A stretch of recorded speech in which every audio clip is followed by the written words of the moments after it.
¡A Luca la pulsera mágica! ¡Luca la pulsera mágica! ¡Luca!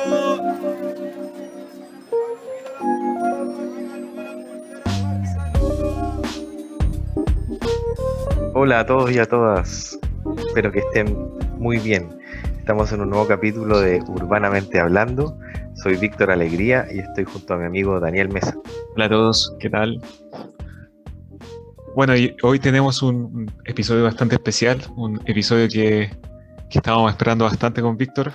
Creo yo que es uno de los episodios que dan sentido a este podcast. Es un episodio seminal en ese sentido. Y quiero que me cuentes ahí, Víctor, sobre qué nos traes. Mira, es un capítulo, como tú dijiste, que lo venimos preparando hace harto tiempo y teníamos muchas ganas de grabarlo porque vamos a analizar un clásico de los 80 que es Volver al Futuro. Así que yo creo que toda nuestra generación vivió viendo el viernes por la noche o algún fin de semana y medio aburrido, prendiendo en cine en su casa Volver al Futuro. Una película familiar dirigida por Robert Zemeckis y protagonizada por Michael J. Fox y Christopher Lloyd. Ahí está como Marty y como el Doc.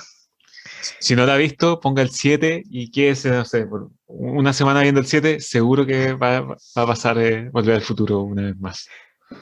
Va a pillar o la 1, la 2, la 3, una trilogía. Pero para mí, tengo que decir que es la película más urbana de todos los tiempos, Víctor. ¿Qué tal? Nada de Alphaville, nada de Metrópolis. Nada de eso. Me gusta esa tesis. Yo creo que es una película que tiene muchos elementos y ya, como decíamos, es una película familiar y que de algún momento es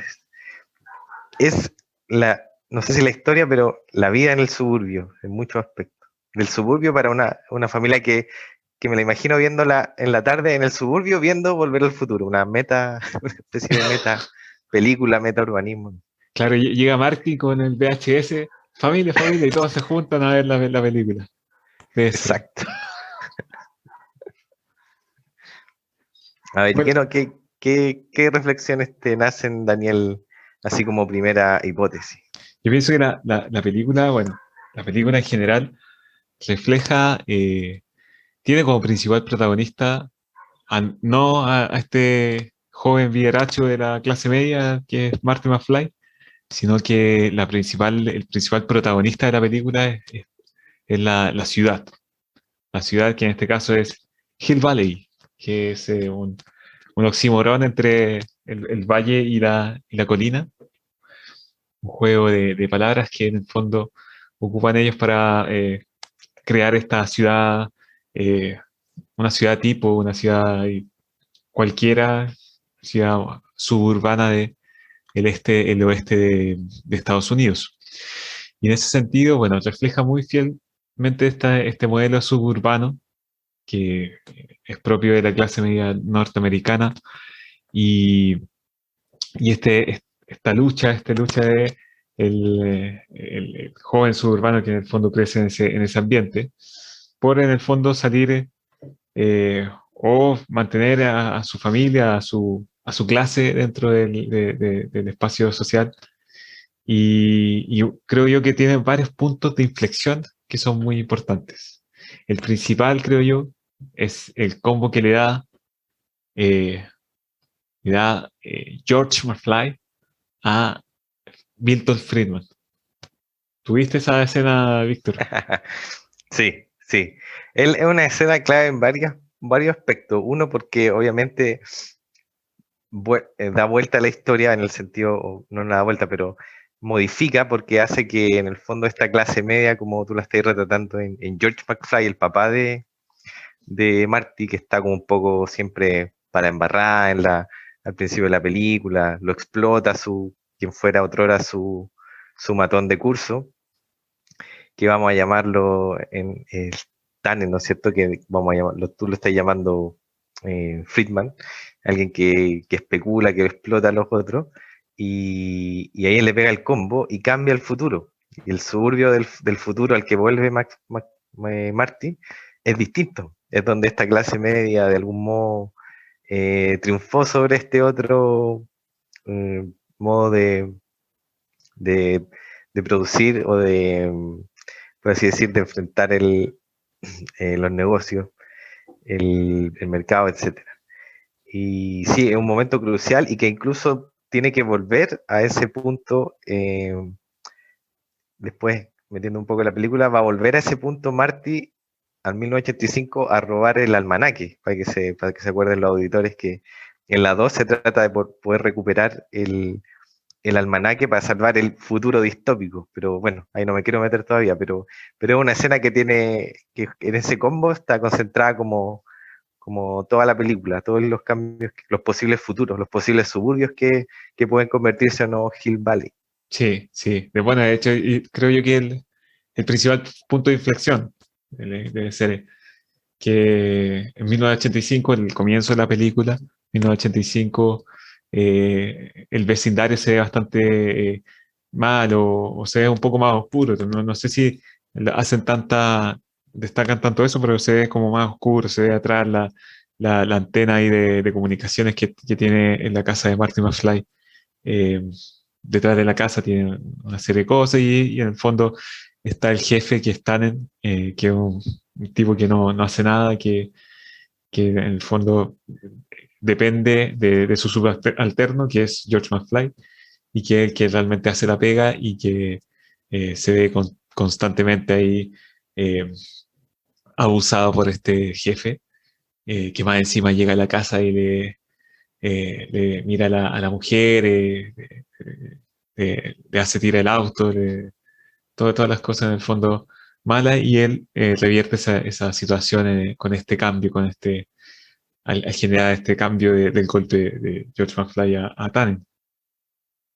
Esa es una de las inflexiones, y en el fondo, como para guiar los que queremos colocar, está este reflejo que tiene de todas estas inflexiones en la ciudad, ¿cierto? En la sociedad y en la ciudad, cómo la sociedad construye a la ciudad y cómo en el fondo la ciudad, que en esta película la trabaja muy bien, va reflejando esos cambios sociales.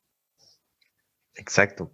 Es muy interesante, por ejemplo, bueno, si hacemos la recapitulación de los cuántos Hill Valley hay, está por así decir, el primero, que es el que va a aparecer en la película 3 cuando viajan al viejo oeste, y donde se está fundando Hill Valley. Y ese es el primero, por así decir, que es bien interesante porque ahí la calle, o sea, hay pasan muchas cosas entre la calle y la cantina, como que, por así decirlo, Jane Jacobs podría elogiar ese Hill Valley, pero después cuando vamos al 1985 del presente, es como decíamos, está todo un poquito para la embarrada, la familia McFly, ¿no es cierto? Vive en un suburbio, pero no necesariamente es como el modelo de suburbio. Pero cuando cambia la historia, después del combo de George o de Kane a Friedman, por así decir, vuelve, ese suburbio es realmente el suburbio de la clase americana, donde tienen dos autos, bueno, tiene su super camioneta, Marty también, etcétera. Y están todas las calles donde no camina mucha gente, es básicamente para los autos. Y después viene el futuro distópico, que ahí podemos meternos también ahora un poco a conversar, que es cuando el Doc va al futuro en la 2, vuelve y dice que hay un problema porque en el fondo Tannen está... Perdón, me estoy confundiendo, no. En el futuro hay un modelo de ciudad como que por así decirlo, que es como el futurismo de esa época o el medio, hay temas digitales, etcétera. Pero el suburbio igual está para la embarrada donde vive Martin. Sí, pues sí. O sea, de Sí, se hecho, volvió inseguro. Se volvió inseguro. es interesante que el suburbio, en 1955, el suburbio donde viven los papás de Marty, se está construyendo, el Lion Estate, Sí, que es verdad, claro. el suburbio donde viven. Y que en el comienzo de la película no está tan bien, o sea, está como ahí, está mal traer, pero está ahí. Pero en el 1955 es como el futuro del suburbio, todo es como todo lo más bello, incluso los lugares, por así decir, más periféricos de la ciudad, que sería donde vive la mamá, tiene todo este árbol frondoso y toda esta condición así como del sueño americano, por así decir. Y lo que te dice al principio de la película es que ese sueño americano viene en decaída, ¿cierto? Exacto. Y con el cambio que es el golpe de George McFly, como que hace renacer este sueño americano. En el fondo, mantiene otros 30 años este sueño americano. Que en el 2015, que dices tú en el futuro, eh, el nuevo suburbio que se está construyendo en 1985, ese suburbio le vuelve a pasar lo mismo que el suburbio, que el Lion State, también este nuevo suburbio, también viene en decaída. Tanto que los policías dicen así como, este es una posible, una vez así como... Sí, sí, algo que no. Y de hecho, bueno, eso es interesante porque Marty, tú comentabas que Marty es como tú ocupáis la palabra, este chico vivaracho. Y es como esta clase media que empieza a abrazar más, por así decirlo, ciertos facilismos o ciertas especulaciones. Entonces, desde como George McFly, que era como más esforzado, etcétera, bueno, le hacía la pega a su patrón, toda la cosa. Como que Marty quiere salir de eso, quiere ser exitoso, quiere vivir en un buen barrio, en una casa grande, y se le ocurre cuando va al futuro sacar provecho de eso, cuando va en la segunda parte de Volver al Futuro, ve el almanaque y piensa, ¿qué pasaría si yo sé todos los resultados y puedo apostar? Entonces le dice, Doc, no hay nada malo en hacer un poquito de dinero. Y resulta que, bueno, ahí obviamente Doc lo convence de que no tiene que alterar el futuro de esa forma, que puede ser desastroso. Y ahí Tannen, el viejo Tannen, descubre que tiene la máquina del tiempo y que puede volver a darse al yo del pasado.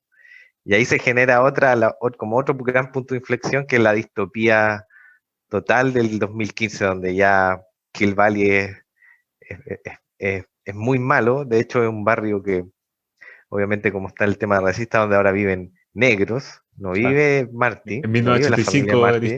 distópico. Distópico, claro, el distópico. Claro, ahí vuelve a la distopía total. Cuando vuelve a ese 1985 distópico, claro, ahí se produce y está bueno, ahí ya no está en la plaza, no está la típica placita que siempre estuvo con el reloj, sino que ahora Tannen ocupa como las empresas de Tannen, el casino, Sí, la pues. parte más importante. Sí, pues bueno, ahí tiene el Pleasure's Palace, ¿no? ¿Cómo es el Pleasure? Pleasure Paradise o Pleasure Paradise, Palace. eso, no, Paradise. Es Que en el fondo este edificio que lo sacan de Las Vegas, que es un edificio, un hotel de Las Vegas, y que se toma ahí la plaza, y el resto de la plaza son puros estacionamientos donde están dando vueltas los motociclistas y las pandillas que están ahí a cargo de Tannen. Y alrededor hay como pura, si ustedes se fijan bien en ese detalle, hay como refinerías, así como que al lado de la plaza hay una refinería de petróleo, es una cuestión, una locura. Y, y es interesante esa inflexión, porque en el fondo como que, bueno, mencionar que ahí Marty McFly y Tannen son dos caras de la misma moneda. El vivaracho que se quiere saltar la fila, que quiere en el fondo sacar provecho. Si lo relacionamos ahí con la sociología de la época de los años 80, lo podríamos reflejar eh, en el free rider, en como el tipo que evade, ¿cierto? Que lo podríamos también asociar al evade igual Piñera, que salió en el 2018, y que Piñera también sería un Martin McFly o un Tannen, en cierta forma. Es como podemos reflejarlo, ¿cierto? Un Marty McFly también. Un Martín. Es chistoso, nosotros lo hablábamos porque Marty McFly, cuando uno era chico, era bacán, po, pero cada vez que uno va creciendo, puta, el weón como que se te cae cada vez más, así como, Claro, cada vez pasa de ser un tipo bacán así con su patineta a ser un tipo que no tiene idea de nada, más encima le gusta esa camioneta horrible, así como que su sueño es conducir esa camioneta. puta, sí, no sé, todo mal Marty McFly. Y, y ese futuro distópico que se crea en función de concentrar el poder, concentrar la riqueza, mata todo lo que, todo lo que hay alrededor. Cuando toda la ciudad muere en cuanto a que se concentra toda esa situación y hay una disparidad de poder enorme, brutal.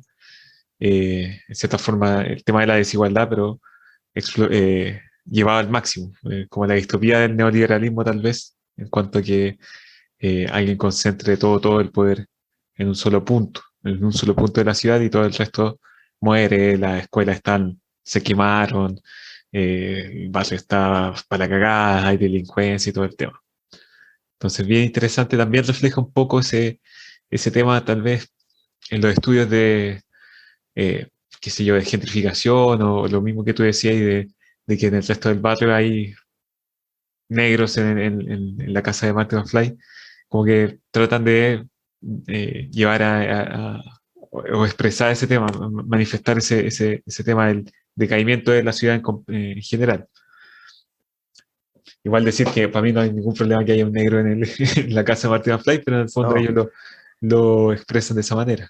claro, para la película es un problema, o sea, es Claro, como el barrio decayó, por así decirlo. Y de hecho, es interesante esa de la concentración del poder, porque si uno se fija cómo vienen después muchos desarrollos inmobiliarios en el mundo, por ejemplo, acá en América Latina, no sé, Puerto Madero podría ser un ejemplo de cómo solo ciertas firmas concentran grandes paños de suelo y desarrollan estos edificios muy grandes.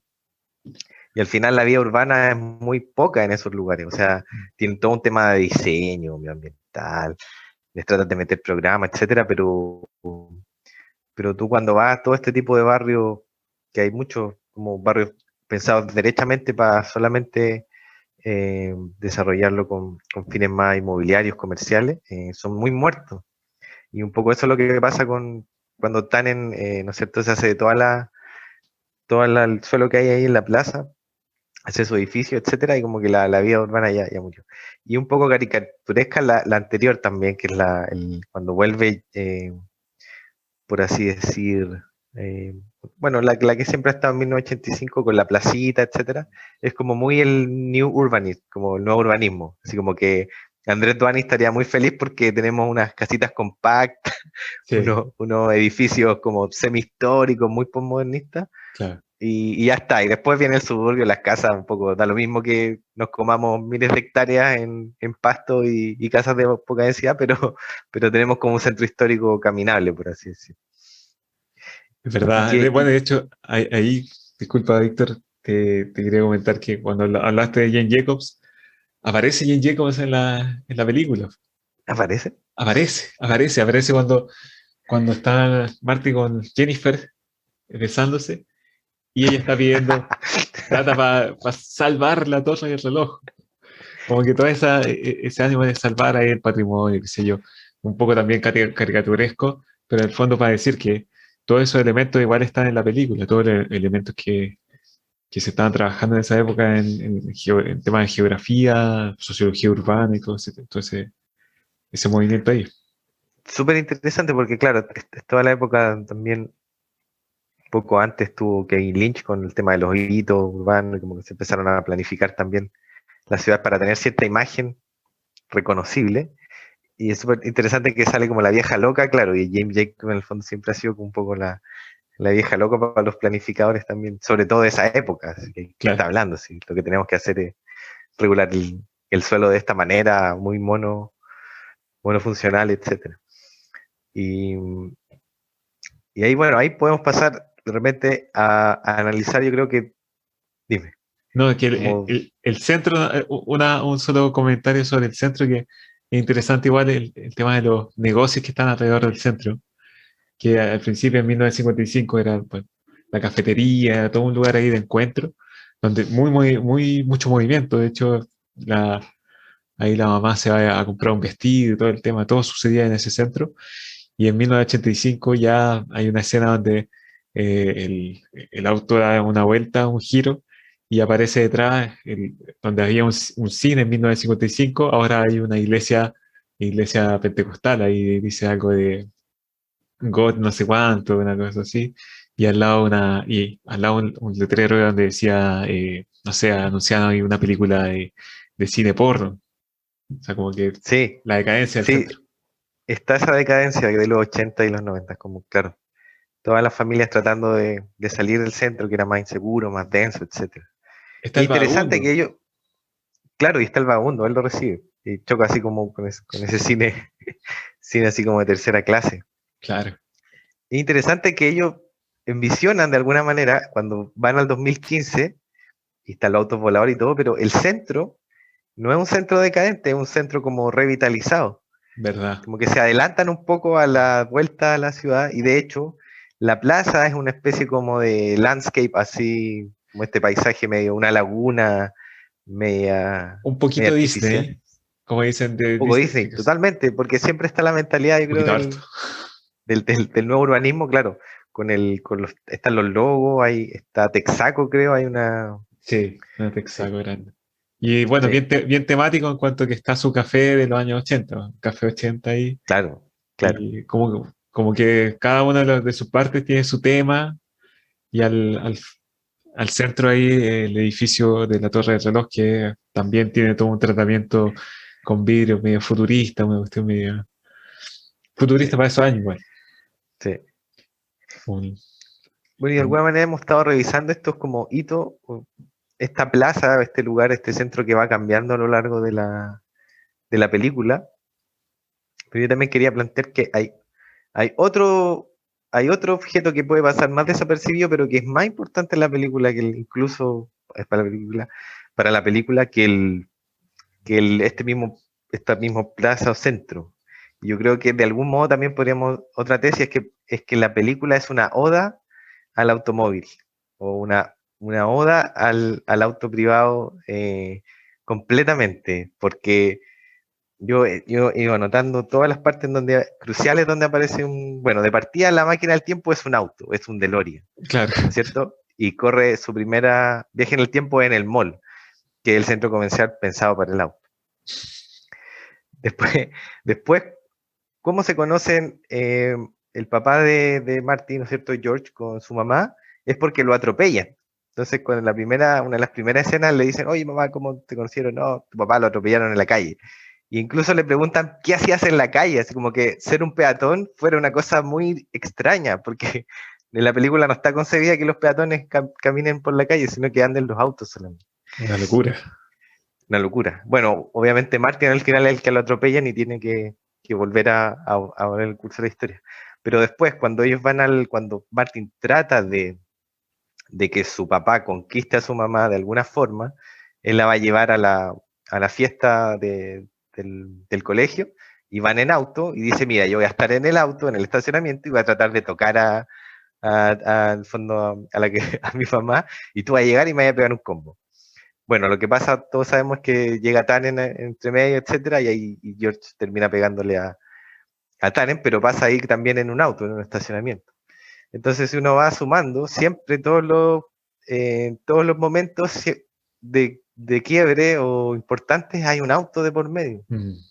Y ya la uno termina con el Doc volviendo al futuro y dice, bueno, le dice Martin, oye, pero ahora vamos a ir al futuro porque tenemos que arreglar algo. Sí, sí, le dice, pero no hay tanta calle. ¿Cómo vamos a llegar? Él dice, ¿calles? A donde vamos no hay calles. O sea, ya al final no existe la calle porque solo existen los autos que pueden volar. Entonces, es como ya la fantasía máxima de que el auto se tomó completamente la ciudad, incluso más allá del suburbio. Y eso a mí me interesa mucho bueno, y si uno va a la 3 ya con esto termino, en la tercera sería el ferrocarril como lo que posibilitó la conquista del oeste, la locomotora, Mm. y en base a eso van a poder volver al tiempo. Pero es interesante que no existe el automóvil colectivo, el transporte, es muy poco, es una oda total al automóvil que obviamente posibilita todo el imaginario del suburbio también. De hecho, yo creo que no existe transporte colectivo en la película, En en ninguna no, parte.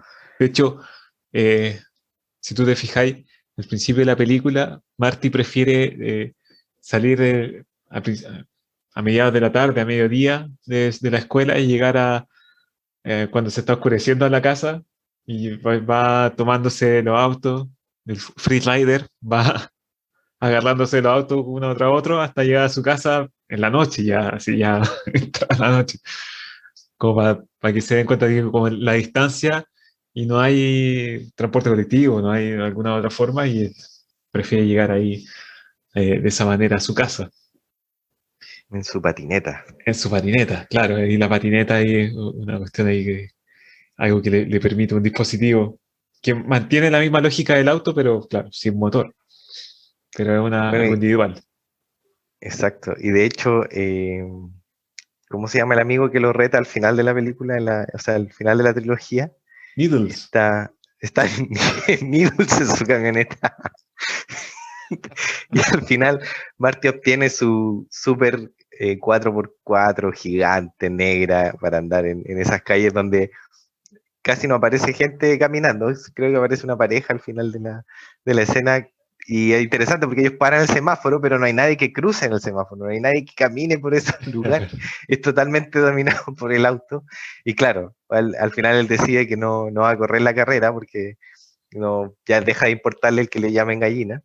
Y que es como la gran lección que aprende en toda la película. Y, y es otra vez otro acontecimiento en un auto que es crucial para la vida de ellos. Sí, sí, claro. Ahí, bueno, de hecho ahí abre el futuro. Cuando después llega el Doc y a Claro. Jennifer abre el papel y se le borra el mensaje de despedido, McFly. Ahí, Exacto.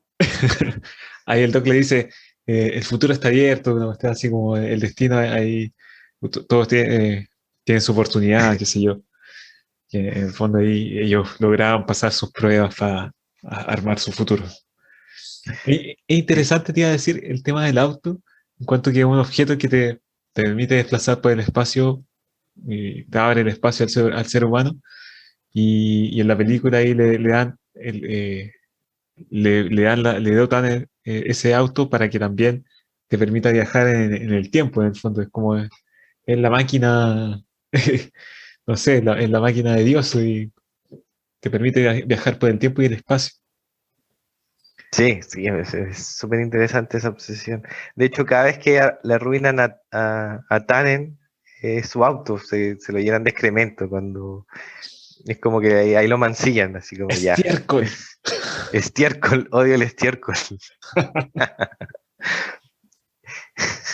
Buenísimo, buenísimo. Bueno, el otro elemento que ya lo tocaste, pero en el fondo es solamente para recalcar, es el reloj, que, que en el fondo en la tercera película, cuando están fundando Hill Valley, ya existía cierta ocupación, ya existían ciertos edificios, ya se veía ahí una calle, por así decir, una configuración, pero el acto fundacional es el baile y dentro de ese baile la instalación la llegada del reloj que se va a instalar en este edificio público que en su momento es creo que un juzgado, una cosa así, después el ayuntamiento, pero en el fondo es la llegada del reloj como también un dispositivo que permite eh, tomar el tiempo, ¿cierto? Medir el tiempo y es en esa época quien medía el tiempo tenía una ventaja comparativa versus el otro que en el fondo no disponía esa noción, ¿cierto? La noción del tiempo, la noción del espacio como para controlar y ganar el territorio. En el fondo la expansión de la civilización hacia el oeste americano. Claro, hay un paralelo ahí entre de alguna manera, dividir, fragmentar, sistematizar la medida del tiempo con el territorio, ¿no es cierto? Como dividirlo a través de todos los instrumentos de planificación y poder controlarlo, es como se va colonizando esa parte, en el fondo, como parte de del proceso de colonizar ese viejo oeste. Y al que se enfrenta, bueno, cuando Martin llega al viejo oeste, aparecen los indios que se le vienen encima. ¿Verdad? Sí, y después llega como a la parte ya más de la civilizatoria, por comillas, digo. Sí, y es interesante también bueno, el McFly Es un escocés, creo que un inmigrante escocés que está llegando, que viene a armar ahí su patria, por así decir, como un- una- todo un territorio que se va ahí poblando por gente que va migrando y que en el fondo va trayendo esa civilización. Interesante como la 3 si bien la 3 tal vez no está tan trabajada como las otras dos, permite como que cerrar ahí todo ese crecimiento y ese desarrollo de Hill Valley. Bueno, en el fondo todas estas como reflexiones que surgen de la película y las lecturas que pueden ir surgiendo sobre estas inflexiones, sobre todos estos cambios que se van suscitando, eh, nos muestra en el fondo que lo urbano está, o la película nos muestra claramente que lo urbano es un reflejo de la sociedad, ¿cierto? Y de los modelos de ciudad que eh, como se van esbozando a medida que va cambiando la sociedad. Una sociedad completamente eh, concentrada, con un poder súper concentrado, como es la distopía de 1985, o el 1985 inicial, donde la clase media está súper decaída, o el 1985 que efectivamente termina siendo el que, en el que Marty se queda, donde la clase media está en una mejor posición y el sueño americano se, se reproduce y se mantiene hacia el futuro. Sí, es fascinante como la película puede ir entregando todas esas utopías, distopías en una sola, en un solo como espacio, de alguna manera, como que crea este suburbio ideal al que le pueden pasar todas estas cosas. Y aparte lo liga con la fundación del viejo oeste y cómo uno en el fondo puede ir haciendo esa relectura de todos los elementos. Y, y no deja de ser también una película bastante como básica en ese sentido y que está hecha, como decíamos al principio, para la persona que vive en el suburbio, porque de hecho yo estaba viendo que ganó el premio el People Choice a la película favorita, o sea, es como una de las películas favoritas de la familia americana, que, que todos pueden entrar porque debe ser muy, muy fácil entrar en ese mundo y en cómo se siente Marty al tratar como de llevar ese sueño americano a su vida de cualquier forma, pero él siempre sueña como y de hecho Jennifer también, o sea, como dice, cuando van al futuro hoy, pero vivimos en una casa más grande o no, ¿en qué barrio? Y como que todo ese imaginario está poblado en ¿Dó- Marty, qué interesante, ¿eh? ¿Dónde me casé? Oh, no, me Claro, casé en la capilla, feliz.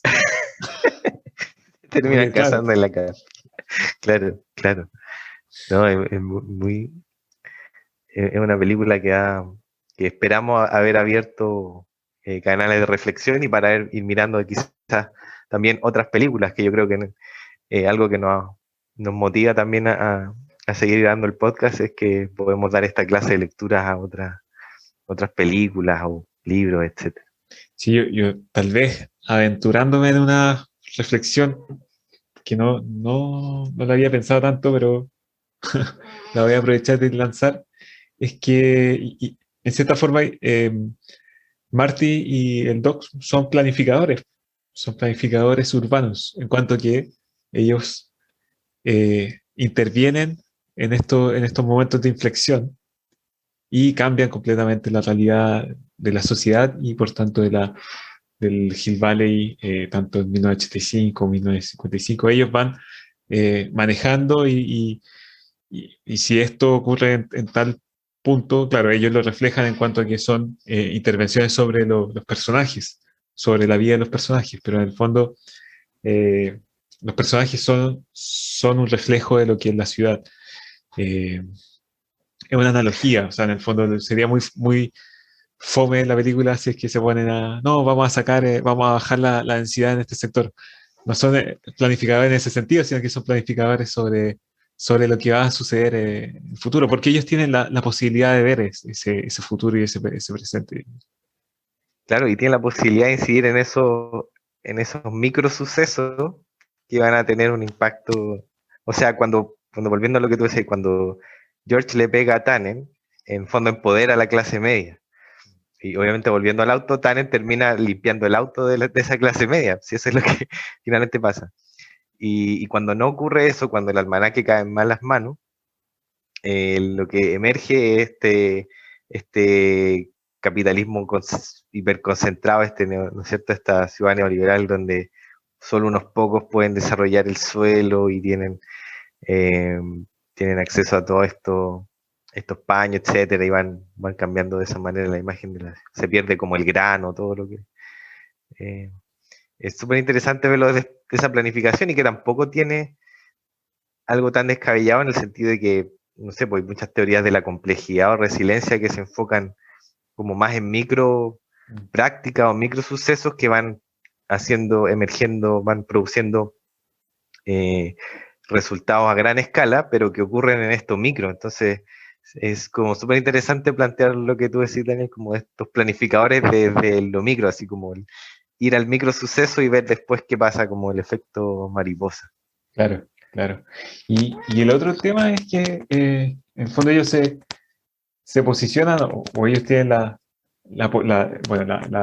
máquina del tiempo les posibilita tener una lectura clara de lo que va a suceder después o del escenario futuro, qué sé yo.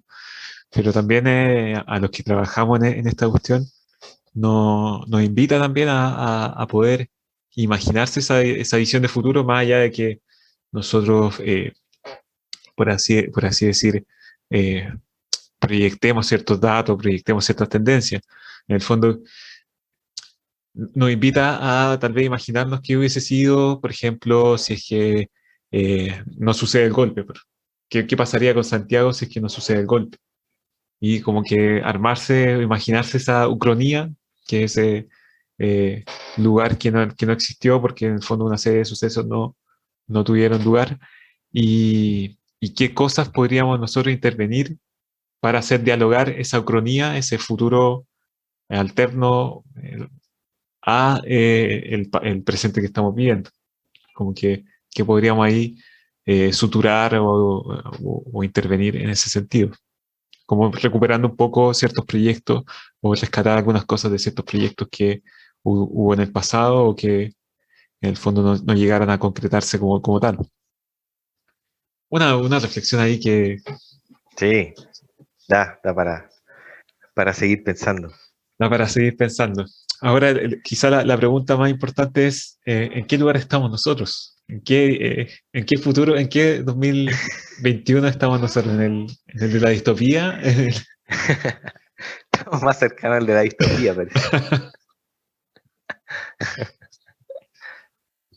Bueno, yo creo que con esa reflexión creo que, no sé si...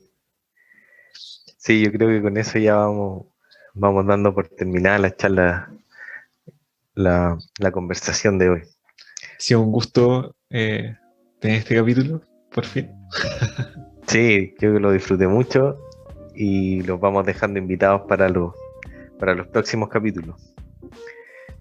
Bueno, y con este capítulo estamos abriendo un poco el tema de los modelos urbanos desde el norte al sur y todo lo que el ciclo que denominamos ¿por qué no somos Ámsterdam? ¿Por qué no somos Ámsterdam? Víctor, ¿por qué? ¿Por qué no vivo en un suburbio como Marty McFly? También.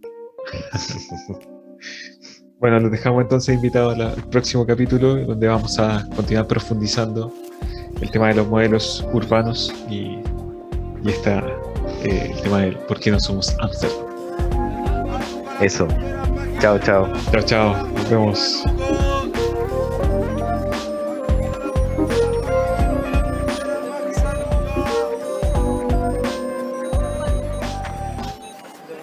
Luca la pulsera mágica, Luca para negocio, para regalo.